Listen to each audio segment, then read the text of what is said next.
Hello! You there! Welcome to another episode of A Spoonful of Theatre, Singapore's only theatre podcast. I'm TJ, theatre practitioner, director and performer. And I'm Sam, a teacher of language, literature and self-proclaimed show business lovey. This is our podcast where we spill the tea on all things Singapore theatre. It's tea time! And today's episode is titled The Leong and Short of It. Because we are interviewing Singapore superstar, Hossan Leong. Yes, with a Leong and illustrious performing career, it is our pleasure to welcome the Singapore boy. But for now, pop the kettle on, Grab a Vicky, and let's add a spoonful of theatre to sweeten up your day.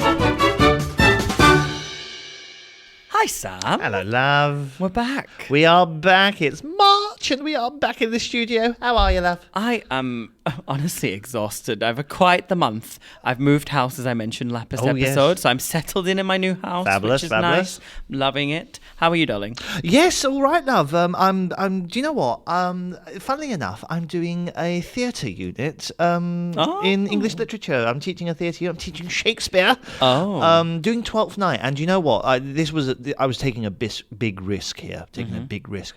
But you know what? I bought a version that's Shakespeare and plain English, and that the kids are absolutely loving it. And we've been doing a bit of Theatreland, haven't we, dear? Of course, we're always doing Theatreland, darling. Yes, but we saw the fabulous production of Last 5 Years, which is just closed as well. So I just want to congratulate everyone over at SRT.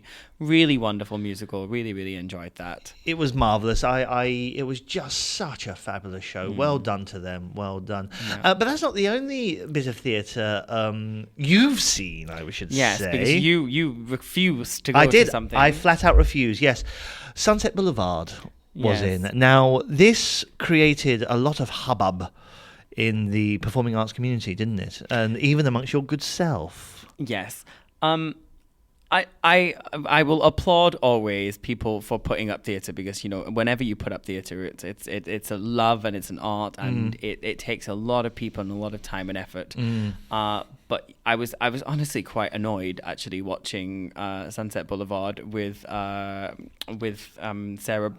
Brightman because it was not the quality that is worth $200-300 a ticket. Yes, right. And when Singapore theatre audiences, specifically from Sarah, actually, I do think the rest of the cast actually were really wonderful. She just was not at that level. And I know I'm not the only one that thinks this, so I'm not doing a controversial point. Pretty much anyone I've asked also thinks she just was not acting the role as it should have been. And I did spend most of my time gasping at the show, not through the drama of the show, but through, wow, what am I watching? Really, right. And the reason I'm annoyed more than anything, and I think this is I could go into a whole podcast of this if we'd have gone to watch it together. Well, no, but the reason I'm annoyed is actually for Singapore audience who is spending their hard-earned dollars. We don't have a lot of dollars these days to put onto theatre, and those tickets are very expensive. And I remember I was sat next to somebody next to me who isn't a regular theatre goer. I could tell that they were just coming with the hype, and they were looking around and very bored. And what I definitely saw is like maybe the girlfriend was really into theatre and the boyfriend was just dragged along. And he was like, I could just sense from his body language of like, this is why I don't go to watch musicals. And it does ruin the perception for everybody. When you see a show like that you think, oh, this is the big one and it's the big stars. People come and watch a musical like that when it's put on like that. You go, oh, God. You're like, another song. Oh, she's singing again. Oh, because she's not acting. You know, this is why we should watch plays, or this is why we don't go to the theatre. Even worse. And it does impact for everyone, for the local scene and international scene, you know, for future shows there, and because people have spent a lot of money to watch that. Yeah. So it did get my back up a little bit, ladies and gentlemen. Honestly. Well, you've explained the reason why I didn't go, and it is precisely because of the price of the tickets. And as I say, there was a lot of chatter, a lot of conversation around the quality of the performance that I thought, you know what, I'm not going to pay that amount of money when I know I'm going to be disappointed. I would rather have gone to see the last 5 years, as we did. Do you know who we're not going to be disappointed with though, Sam? Hossan Leong, this interview that's coming up. And I know he is almost here, so I think we will wrap up our little chit-chat. Yes. And because we are welcoming Hossan very soon, so don't go anywhere. Can't wait. Well, Sam, we're joined by a very special guest. Very special guest. I am so starstruck right now. Stop.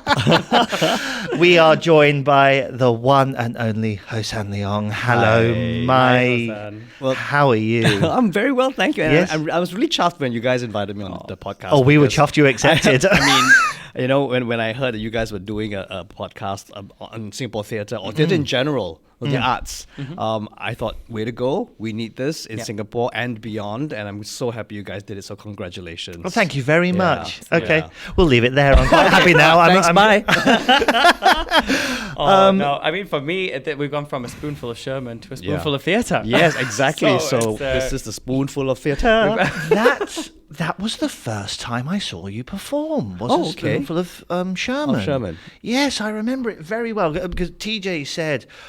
Because I'm an old musical fan. I like your Judy Garlands and your Rodgers and Hammerstein and things like that. And TJ said, you must come see this. You must come see this. And it was such a wonderful show. Yeah, I knew wasn't it? every single song. I Well. was singing along. Even TJ dragged me up to the stage afterwards and he said, there's a Mary Poppins umbrella there. And I was like all over it. But yes, that was the first time I saw you perform. Thank you. Yes. Well, under TJ's direction Oh, and all, it was great. It was fun. Yeah, I worked everyone hard. It was hard work, that show. I must admit, it was one of the tougher shows that I've ever performed in. Oh. Yeah, because it was just 5 of us, was it? Five of you. us. I Yes. wasn't well. My knee was bummed. Oh. Et cetera, et cetera. So it was, and we had to push pianos Yeah, around. pushing pianos. Yes, I remember. Playing Dancing piano, on singing. being Yeah. macaws and parrots or whatever I was. But it was fun, and I'm glad you saw that. Oh, side. it was such a good show. Really wonderful. Now then, Hossan, Yes. it'd be very, very easy to say where did it all begin. But I want to be a little bit more targeted than that. Sure. I seem to remember you mentioning elsewhere that you've been funny from a very, very young age. What I would like to know is that was there any inspiration to your humor at a young age? Like, was it observational, watching aunties and uncles in the coffee shop, or were you quick-witted with language, or what was the source of your humor when you were younger? Wow, it's a great question because I think it was a mixture of a lot of things. When I was growing up, my father would always read to me before I go to bed, which is interesting because he didn't do that for my brother. Poor Stanley. Sorry. Dad was not, how would I say, he went through school, but he wasn't, he didn't get a degree or even a diploma. But he would read me all these fairy tales, the Grimm brothers, and as I grew up, all these Western fairy tales. Right. And then he encouraged me to read, so I started reading voraciously. I finished all of Enid Blyton by the time I was 6, Wow. and then started reading books I shouldn't be reading at my age. Right. Sidney Sheldon and all that. Anyway, and my dad he's kind of a character. He would jump up on stage at a Christmas party or someone's birthday party or a church and would grab the mic and he would sing, he would lead people in songs or play games and basically be a host, right? Right. Like, what you do at Din and Dance. Yes. And so I guess I got that from him. In terms of wit and language, I went to it's a good school that really emphasized a lot on getting your language right. So and then I was a small little scrunchy boy that didn't do sports, and I was bullied. So I used wit to get back at people, but wouldn't be insulting. But they wouldn't. But I would be insulting, but they wouldn't get it. Yes. Yeah. Then I'd walk away and they go, "What did you just say?" And I go, "I'll go play rugby." So I think that's where it all started. And how did that evolve into a performing arts career? Oh my God! So I like I said, came from a school that prided itself in not doing well in your second language. Right. Despite the fact that school is called Anglo-Chinese school. Yeah, right. ACS, right. Yeah, ACS. But between Anglo and Chinese, there's a hyphen which we call the minus sign. So Anglo minus Chinese, we only spoke English. Right. And No, anyway, also because of my childhood, none of my family speak Mandarin. Right. We spoke Cantonese. Oh, I see. Right. So if you speak Cantonese, I have no problem. So suddenly, when you're 6, you're thrown into primary 1, and everyone goes, "You have to study this language." I'm like, "What the hell is this? I can't read. I can't write. I don't know what you're talking about." And it's not nuanced at all, unlike Cantonese. We have 9 tones. You're 4. You lose, Beijing. So. It's true. You decide to unite the whole of China with this language. Anyway, we can be more insulting with 9 tones. Yeah, call your mother many things, yet you wouldn't get it. So I flunked that in school. Right. They kicked me out of school. Oh, Because, yes, back in the day, you Just had... because you could. Yes, so in Singapore, it's about race. So if you're a certain race, you have to study your mother tongue. I got my mother tongue. My mother's Hakka or Cantonese. It's like she's not from Beijing. She's not Mandarin speaking. Anyway, so it was really, really, really, really hard. A lot of the ACS boys also suffered, but I was really, really bad at it. They made me take my O-level Chinese 4 times. 4 times. My goodness. Yeah, I still flunked it all. Right. So they said, "Thank you very much. Have a good life." They literally kicked me out of school. Wow. So then, what age was that? Sorry? I would have been. I was in the middle of my A levels actually because for 4 times of O levels, which means you take it, every middle year, end of year. Oh, yeah, every by exam the time period, yes. Yeah, so by the time the results come out, it's the next year of March the next year. Right. So I was in the middle of year 2 in junior college when I got kicked out. Wow. And then one thought, that's the end of my life, right? What do I do? My ambitions of a lawyer, teacher, journalist, or whatever I wanted, those were my ambitions, all dashed. So Dad and Mom said, go learn a trade, at least be useful, to society and to yourself, so you don't end up sweeping the drain or whatever. I said, what's wrong with that? Anyway, so they enrolled me into a school, an institution called the French Singapore Institute. Back then in the 90s, because the French government was putting a lot of money in Singapore to make semiconductors and and electronics basically. Right, yes. The Germans were putting money in for electrical, and the Japanese was for computer science and IT. Right. So it was just 3 huge colleges that they needed students to come out into the workforce to become technicians. So I got in. Thank God to the French Singapore Institute. Can you imagine me speaking German? But anyway. Yeah, very romantic. Achtung. And then I struggled through it because I hated it. I mean, I look at the fader now. I'm actually now, on hindsight, I'm glad I learned it, so I don't get scared of these things, these instruments, Yes. But it was hell, learning how to turn on the computer, didn't know where the on switch was, writing computer language, learning mathematics, physics, and robotics, but I learned French. So I scored A's in French, and the director said, "This is not language school. Can you stop doing that? Can you please get better grades in your other subjects, please?" So anyway. And again, after flunking the 2 semesters, they finally said, "Here's a diploma, get out." So I have a diploma in electronics engineering. Right, Imagine my that. goodness. Wonderful. And so this is a very long story. I had to go to the army after that. Oh, of course, yes. And I went to the army. And I met this wonderful doctor who was the medical officer for the camp, whose fiancée then was Karen Tan, the actress. Oh, wow. So then he says, because then I became like my father. I would jump on stage and go, "I'm going to host Camp Commander's Evening. I'm going to host whatever." And I was always the one hosting it. And then he goes, "I think you should meet my wife, Karen." My fiancée back then. So I did. And Karen became friends. And she introduced me to Harish and Alvin from The Necessary Stage in 1993. Right. And they said, we need an actor to devise this new project called Off Center, the play, 1993, which is now an O-level text. So that was how it all started. Right. Yeah, I auditioned, I got in. My mom said, what life is this? What are you doing? Why are you not coming home? And I'm like, I'm going for rehearsals. What's that mean? Aren't you going to be a technician? I went, no, Mom, never. I'm going to be an actor. Yes, an actor. I'm a serious actor. We were talking about mental health issues and the 6 months of devising work and all that. I got paid $120. So that was my first paycheck. Yes. Wow. Yeah, so that was how I got into theatre and So the arts. that's incredible. So you've come out with a diploma. You've done army. Mm. You walk into an audition. Obviously, wow the directors and I don't remember much of an audition. I think it was because they needed people. oh right, okay. Because back then, don't forget, back then in the 90s, the pay was horrible. A lot of people were doing it for passion, out of passion, and they had day jobs. A lot of us had day jobs.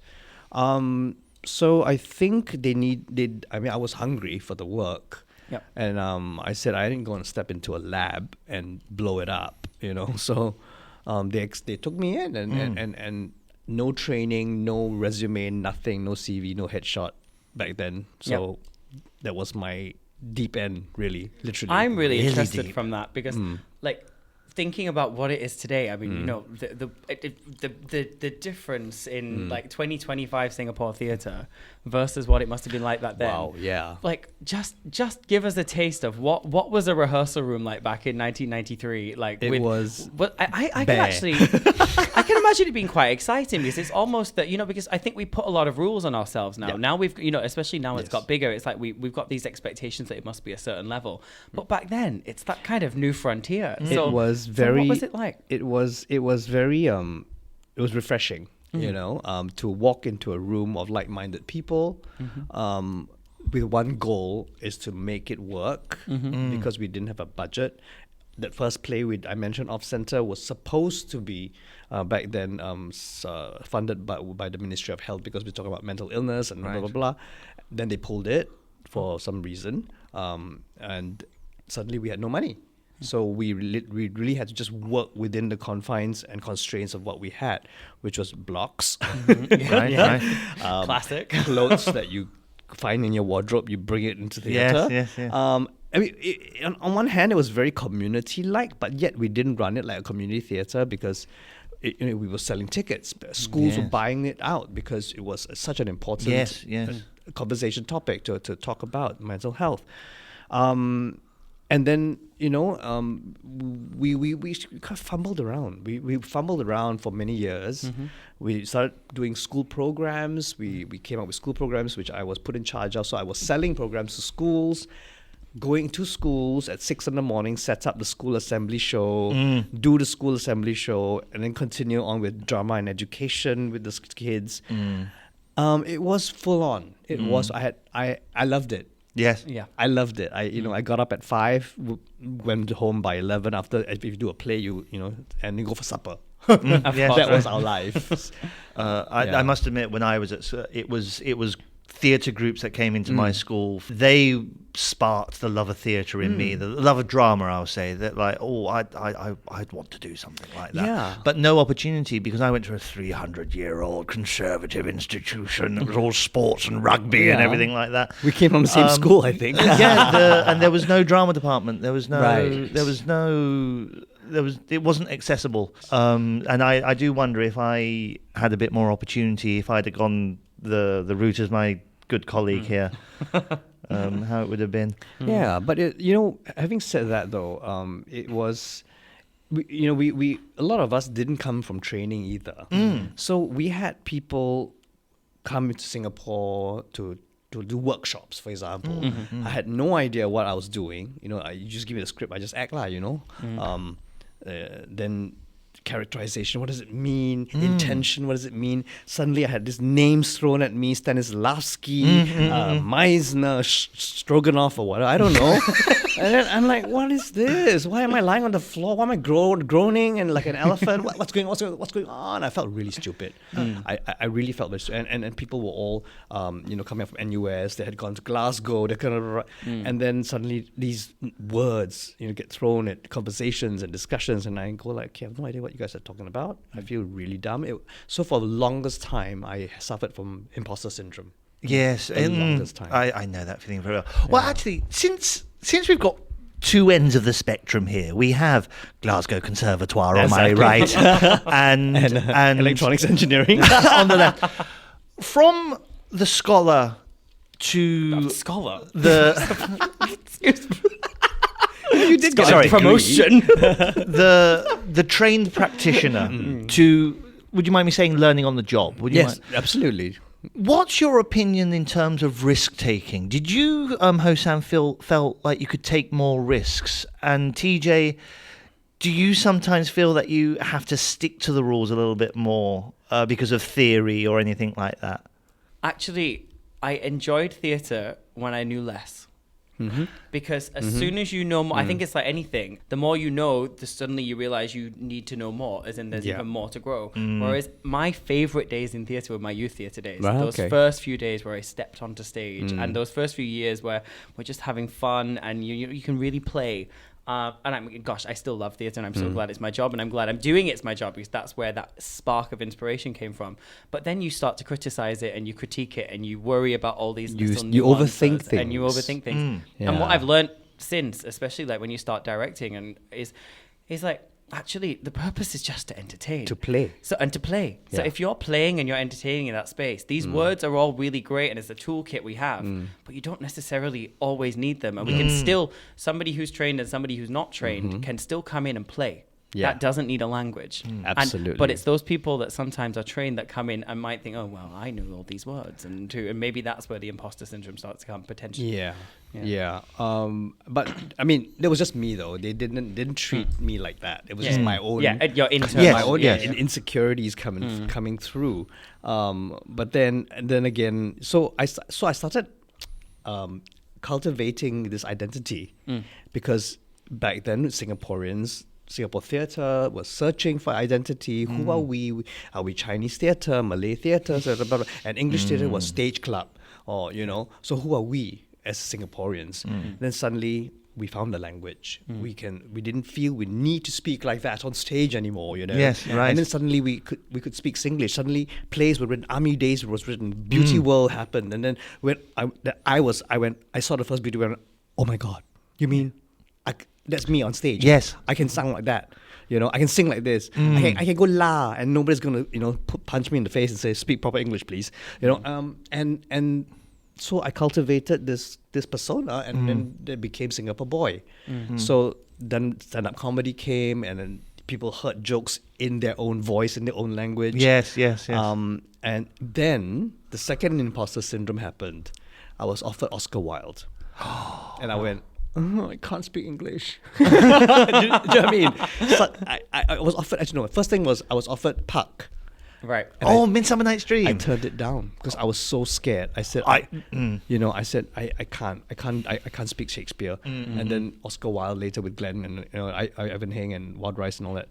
But Glenn said, no, do it. So it was wonderful because they pushed me. Yeah. And so in answer to your question, I think not knowing a lot, or rather not going through the proper channels of being a theatre actor, made me improvise more, made me think out of the box more. And I'm very upfront with my actors. When I direct, I say, look, I am not clever that way, knowledgeable not knowledgeable in a lot of things. So let's collaborate. Yes. Let's collaborate. Yes. Because you have gone through school. You might have done this. Your language is better than mine. Yes. And I direct. I know my creative team have vision, and I give them the vision, and then suddenly you see magic happen. Yes. I quite agree. And I'm like, this is fun. Let's do it some more. Come on, again. So I think not having gone through the proper training, and I think. When I auditioned for NIDA in Sydney, and they said no to me because I already had a CV. They said, don't come here because we will tear you down and build you up as a NIDA graduate. And we don't want to do that to you. And it was Tony Knight who said that to me. He turned me away. And then years later, I thanked him. I said, thank you. Because what if you're a NIDA graduate, so what? You might be pouring coffee. You're not everyone's a Kate Blanchett, right? Yes. So exactly. Yeah. So I'm very glad that my path turned out this way, so that I can inspire other people who have no money to go overseas to study or even go to LaSalle or whatever, and they want to pursue this. I said, well, look at me. You came from nothing. Just work hard, turn up for work, and be on time and be nice to people. Yes, that's right. And it's really true, because actually there's so many examples of people, even now, it's not just that was in 1993 and now you must go and train. Actually, there's still performers coming through now that haven't done the traditional route, and it's Look not... at Siti Khalijah. Yeah, exactly. Amazing. Exactly. Yeah. It's about having that ability to entertain and play and be in the space and again, I think to me it's just working. You work hard and you present and you do find those moments to train. And you learn on the job and you might go to workshops and things, but actually. Realistically, a piece of paper as a degree does not make a good actor. I know many people with a piece of paper. We know many people. Yes, exactly. The piece of paper does not necessarily equal what goes on the stage every time. Yeah. So absolutely. And of course, it takes years or months of someone giving you a chance. Yes. Someone saying, I think I see something in you. Because I've seen so many graduation shows and I go like, oh my goodness, this is the next generation. Then, 2 years later, I see something and I go, okay, cast you. And then, boom. Give that person wings and the person will fly. Yes. So I believe in giving people chances. And, sometimes the first audition, they might fail because there's whatever reason. That doesn't mean they're a bad actor. Yeah. Absolutely.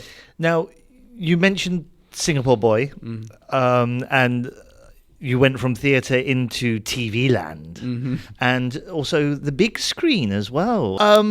I do have just one question. Okay. If you could choose one. Theatre.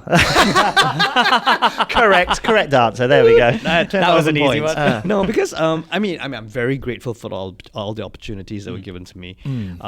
So it was stumbling into TV was really funny, because I was doing serious theatre with Necessary Stage. We're doing this play called Hope. The premise of the story is we find dead bodies floating in the Singapore River. Oh dear. Yeah.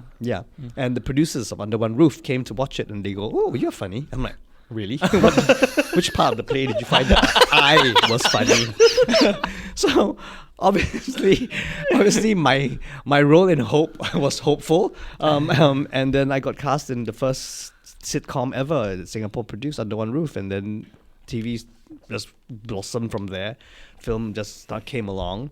So grateful to them for giving me the chance to be on TV and film. But I still love theatre because of the process, because of the immediacy, and at the end of the day, theatre is co-owned by everyone involved. Everyone puts all the 100% in the effort into it.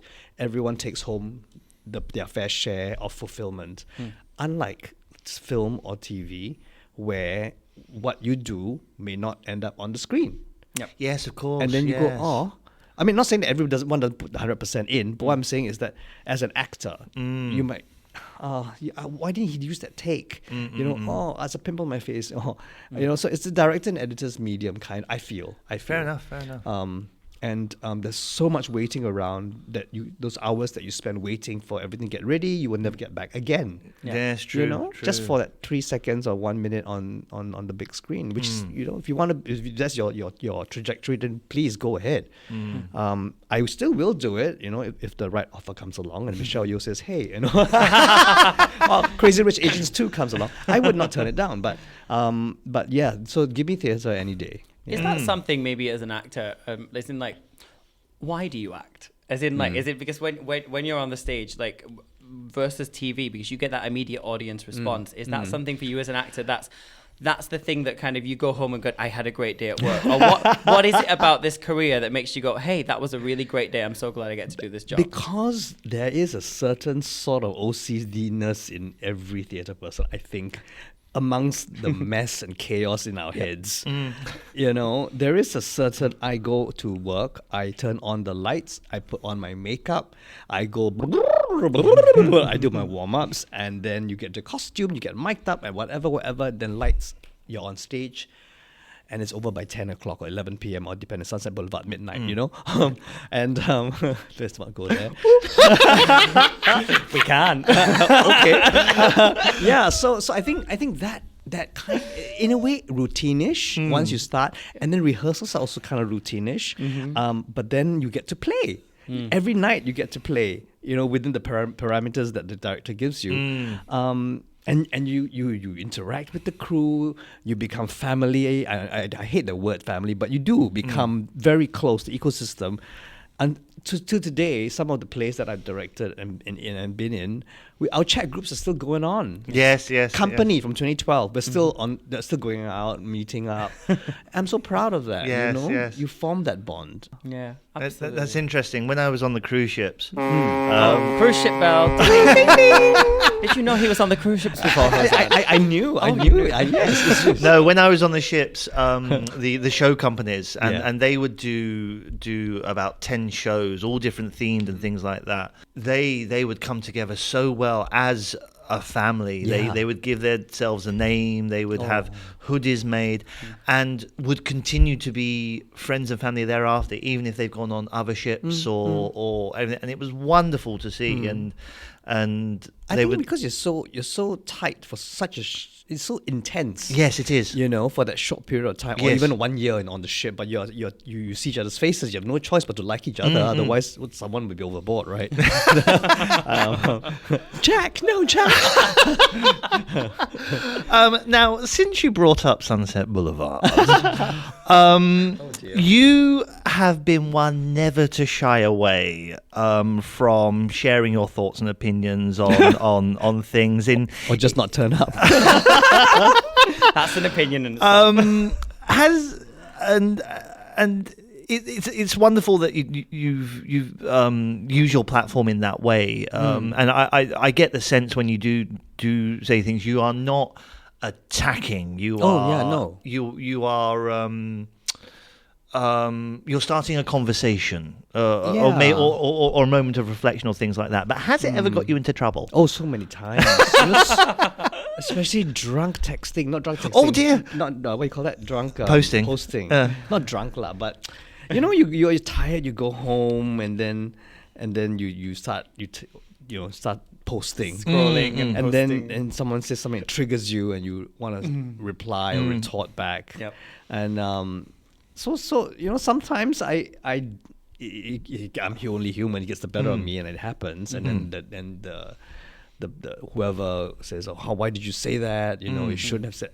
And I think it happened over the Hamilton thing, because what happened? This is when they all came down with the flu, yeah, wasn't they came out with the flu, and then it made worldwide news. I don't know. Everybody, BBC, CNN covered it. No, they didn't. But then things happened with our local show. Nobody covered it. Nobody, someone's parent had passed away. We needed a replacement. Someone broke his leg and then needed a replacement. All within the same show. I won't mention which one, but anyway. I covered both of those roles on. That's the show. All right. So, but yeah, so I was upset. It was Little Shop of Horrors. It was Little Shop of Horrors. And so I was upset that there was all this, oh my God, Hamilton. I'm like, yeah, but is anyone supporting Little Shop of Horrors? Not to say that there's anything wrong with Hamilton, but that's all I said. But then people got upset. They read it wrong. That I was bashing them. That why people can't fall sick. But I said no, it's not about that. That wasn't the point. So maybe I should have worded it better, but see, I didn't go to school, right? So. Vous avez déjà dit que vous pouvez parler le français presque couramment. Oh oui. Pourquoi? Vous êtes un chevalier de l'ordre des arts et des lettres. Ladies and gentlemen, I'm doing this entirely at TJ's expense because being a normal northerner from the UK, she can't speak another language. You can speak Yorkshire. Hey up, mate. I do know how to speak another language. And I speak the language of music. I always say that music is my second language because I can interpret, I can read and interpret. And can you read sheet music? All right, Orsino. Anyways. If music be the food of love, play on. It's okay, no one's listening now because they all turned off when you started speaking French. Anyway, you are a chevalier. You are Sir Hossan Leong in the Republic of France. What does it mean to be a chevalier? I was waiting for a chateau and a horse and carriage, or at least fast track through immigration. I just got this medal. But anyway, I'm very grateful as well to that because no idea was coming. I mean, unlike Singapore, where if you want to have a cultural medallion, you have to apply for it. Oh. Yes. Did you know that? No, I did not know. Didn't know that. You have to apply for it. You know how embarrassing that is? Yeah. You have to prove to them that you deserve the culture medallion. That's so Singapore And culture. I'm like, no, if you want to give it to me, give it to me, right? Why? Anyway, don't even get me started because someone wanted to apply it for me. I didn't want it, you know. And then she said, so I need this and this from you. I said, what? You want my whole life story on video and pictures and in words? I don't have time. What? And I'm not. Why do you want to apply it for me? Oh, because of the grant. I'm like, yeah. Right.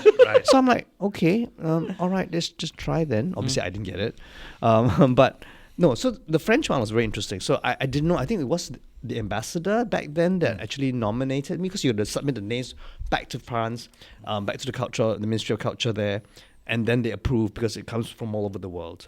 And that year, I think I was the first Singaporean actor to receive it, because there are all other sorts of art forms, but I think I was the first actor. Then after it was Janice, and then there's Ivan. Right. Yeah, the other people who received it were like directors or writers. Anyway, so I was very, very chuffed and touched that the French government would appreciate what I was trying to do. Basically, build bridges and links between the French and Singapore cultures and showing people that we're actually quite the same. You know, French people go, oh, Singapore, we don't understand. And Singapore go, oh, French people, I don't understand. But actually, through the arts, that was how we bridged it.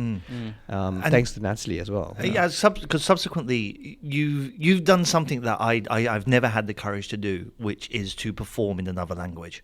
But you have starred in several shows, even coming up soon with Sing Theatre. Sorry, remind me, a French Kiss. Yes, a French Kiss In Singapore, yeah. Yes. What's it like performing? I mean, I know you studied French, but do you still get nerves like with pronunciation and grammar and the rest of it? Not so much that. I think it's more memory. Right. No, because it's very interesting. When I studied French in the institute, my French teacher taught us French through music. Through music and oh God help us, all video cassette tapes of of French variety shows. I don't know if you remember La Tapis Rouge or Champs-Élysées. They would have this big stage. It's all feather bows and blah, blah, blah, French. So that was how I learned French. He would say, he would come in and go, all right, I'm going to press play on this. You all listen to it and try and understand what this singer is saying. Yes. So that's how I learned it. Piaf, I learned all that back from him. So performing it was a way of giving back to how I was taught, and just sharing the culture with everyone who came to the show. Yeah, but this year seems going to be quite exciting because like we said, French Kiss opens on April 17th. I'm directing it and I'm cameoing in it as well. So people have to look out like, when's he appearing? But I thought I'll give this a different spin to what George did it in 2008 or 2012. I can't remember now. And then right after that, and I think I can say it now, I'm doing my one-man show. So it's called Hosanna in the High Arts. Where I kind of take a piss take at the high arts or the arts in Singapore in general. Right. So basically what we've been talking about was probably half my script. Well, you can listen to it back. Yeah, exactly. And then go like, oh no, that was, I don't know, cut it, not funny. Because this is the writer's room. I know, yeah, exactly. Thanks, guys. You're welcome. Yeah, I can bounce off you. If you laugh, yes, tick. And it's funny because the Singapore Arts Festival, or SIFA, Singapore International Festival of Arts, approached me and said, can we commission you to do a show? And I'm like, sorry, this is arts, this is like arts festival, where people walk very slowly across the stage and speak in gibberish, and you want me to do a show with you. And so I came up with the title, and then they loved it, so I am doing the arts festival. Fabulous. I think the closing show. So is this a stand-up or? So it's. I don't know if you saw my Hosanna 50. Well, I was just about to say because I remember, wasn't that your last stand-up show? Yes, that I would produce on my own. There this we is go. commissioned. I see. Right. Okay. So I am coming back as Hosanna again. Fantastic. Hosanna in the high arts. So it's going to be a bit like that. With a lot of multimedia, with the band, with backup singers. So it's going to be like one man Saturday Night Live, basically. Fabulous. With my life paralleling the arts. Because Glenn is directing it. Glenn Gui is directing it. So it's going to be fabulous. Oh, wow. And he's because he doesn't know me very well, but so he asks these questions that I go, oh my god, I don't remember this, but thank you, you reminded me. That he says, do you know you originated so many roles in Singapore? You've opened so many venues. I opened the Esplanade with Forbidden City. I originated so many roles that now people step in those shoes, you know, and so anyway, enough about me, but so I'm excited to tell this story of my life that people don't know about, that parallels the growth of the Singapore art scene. So it runs parallel. So there will be the quick change segment, don't worry. Just think Diana Ross might appear. So it's gonna be fun. And then towards the end of the year I said yes to the pantomime. Oh, fantastic. Not to direct because it's Pam directing. I won't step on her shoes, but she said, please do it. I said, nah, but 6 weeks of my life. No, it's 3 months of my life. And but then I haven't done a pantomime since the first one. So I originated the first pantomime, Cinderella. Right. And it was in 2003, and I haven't acted in one since. Right. I love panto. Yeah, so Love it. it's the Emperor's New Clothes. Yeah. Fabulous. So guess who's the Emperor? And we're gonna see your new clothes as well. I'm going to the gym. Let's just put it that way. And I think we'll end on this now, Hossan, because you mentioned just now, like, you've originated a lot of roles, and also you've seen, going back to 1993 and with The Necessary Stage, and we've already talked about the amount of students that are going to LaSalle, NAFA, SOTA. From somebody that hasn't gone down that route, but has still made built such an illustrious career, what would you say to, and this is not to make you feel old, but what would you say as advice to the next generation of actors, the next Hossan Leongs that are out there? I think it's important to remain true to yourself, because you can get lost in a lot of things, be it TV, film, theatre, whatever medium you decide to be in. You can get lost in the frenzy, in the hype, and I did. I got lost in a little bit in the middle of my career, and it takes good friends and family to say, who the hell do you think you are, and pull me back down to earth. So I would say, and following your passion is not enough, I think, because passion doesn't pay the bills. So you got to go be a prostitute as well. Does it work? Does the joke work, right? Okay. So you gotta do the things that pays the bills, right? So go and do a gig outside. Tell jokes to people that don't laugh because they're drunk. But know that this will help you through to your next job that you will fall in love with. Yeah. And in the words of Iskandar, the late Iskandar Ismail, who was a wonderful music director, musician, composer, be on time, know your work, and always be kind to people. So that's how Julian works as well. Yeah. And I completely believe in that. Yes, of course, I screw up sometimes, because I'm only human. But I feel bad if I do it, and then apologize sincerely. And I think that this world's gone mad. So how do we non-essential workers, keep us? We have to keep the world together, And so, yeah. So on that note, I think we the arts just have to stop being siloed. Into this is you're doing musical theatre, you're not real, or you're doing this, or language based, or So I'm glad to see collaborations happening. I'm glad to see people hiring someone from another theatre company, for example. Yes. Giving chances and opportunities to the kids who are just hungry but not given a chance to, because I don't fit the look or whatever. So I'm guilty of sometimes just hiring the same people. But now I go, no, I think I should look elsewhere too. And I found gems, So yeah. So that's wonderful. Yeah, so I think there's lots of hope for us. and thanks to you guys, there's this podcast that people can listen into. Because how else are people going to know what's happening in theatre in Singapore anyway? Yes. Yeah. That's why we're here. Thank you, absolutely. And thank you, Hossan, for your time and you're your welcome. generosity. And it's so lovely because the thing I love about this podcast is actually quite a lot of these stories we've had through changing room conversations and rehearsal conversations that we have, which is so lovely. And kind of we're letting all of you lovely listeners in on this as well. So thank you for your time and sharing it with us. You're welcome. Break a leg with the show, love. Thank you. We can't wait to see it. Really Yeah. can't wait to see it. I'll be translating for her, no doubt. Both of the And of shows. course, I forgot to add that my brother and I have this new podcast. Yes, of course. I was just yeah. about to mention you're working with Stanley on the podcast. My brother yes. is now, he's a freelancer himself after 50 years of working. No, for 45 years. And so it's called the Leong Form. And we are targeting the Gen Xers and the late millennials, talking about what life is changing so fast in this world. How do we make sense of it? And so it's going to come out very, very soon, I think mid-March. So on all platforms and YouTube as well. So I think it'll be quite fun. And then maybe one day we'll get you guys on. That would be lovely. Right. And if you need a late millennial, come and give me a ring. No, our pleasure. Thank you so much. Because season 2, we're already planning season 2 already. So Yes. yeah. Well, now you've finished this episode, you can go on to Spotify and go follow the Leong Form. Yes, exactly. And thank you so much, Hossan. We'll see you on All right, stage. thank soon. you. Thank you, love. All the best.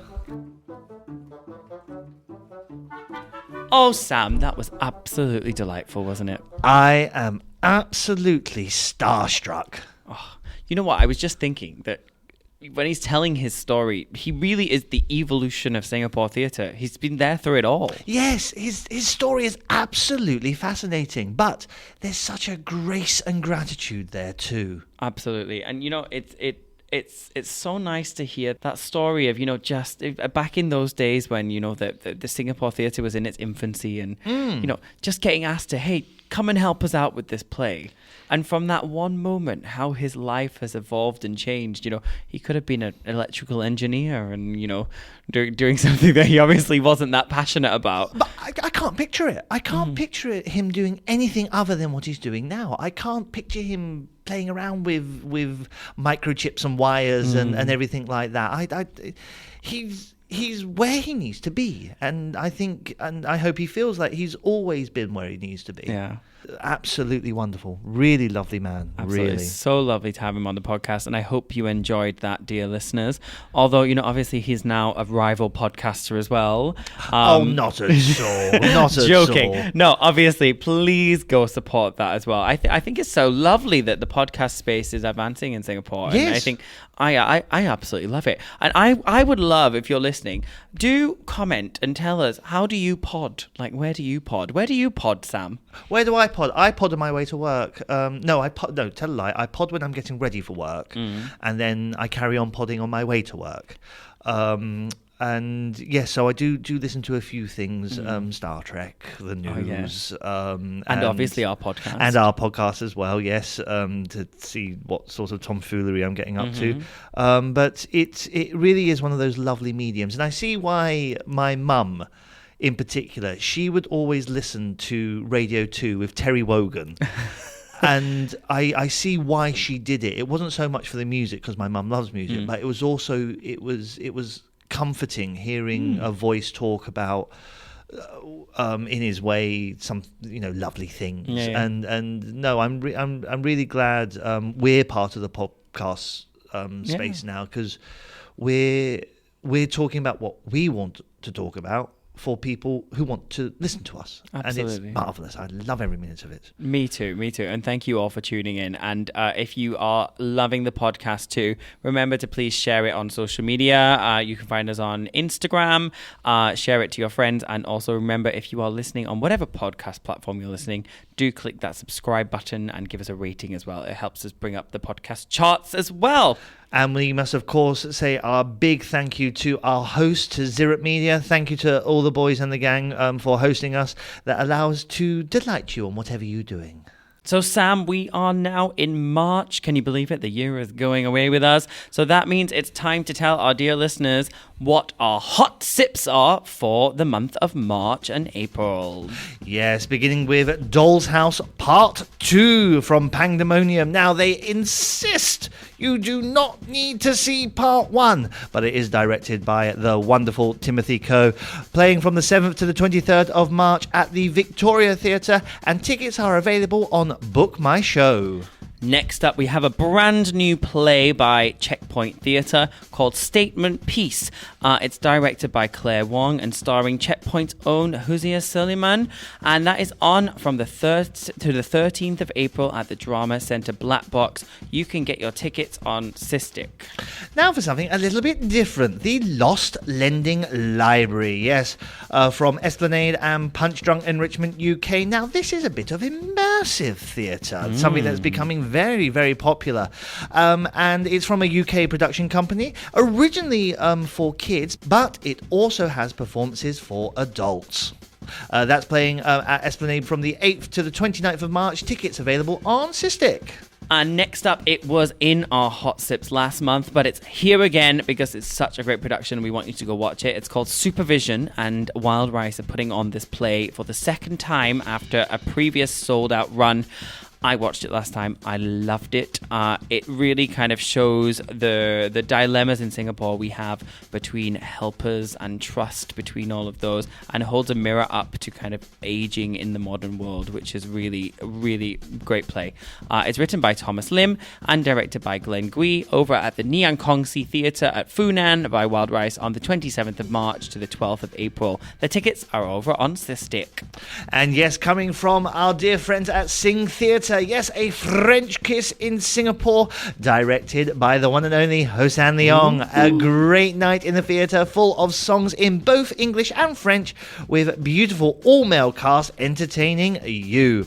Performing at the Sota Drama Theatre from the 17th to the 27th of April, and tickets are available on Cystic. Wow, what a month of theatre that is. Yes, it's a very interesting month. We've got some returning plays, some new productions, immersive. It promises to be a really interesting period of theatre. Please go use your theatre dollars wisely, everyone. And you can guarantee we'll be at some of those, and some of our Spill the Tea theatre reviews will be coming your way. Absolutely. Now, what are you going to be up to for this month? Oh, I am directing a show, Sam. Oh, when can we see it?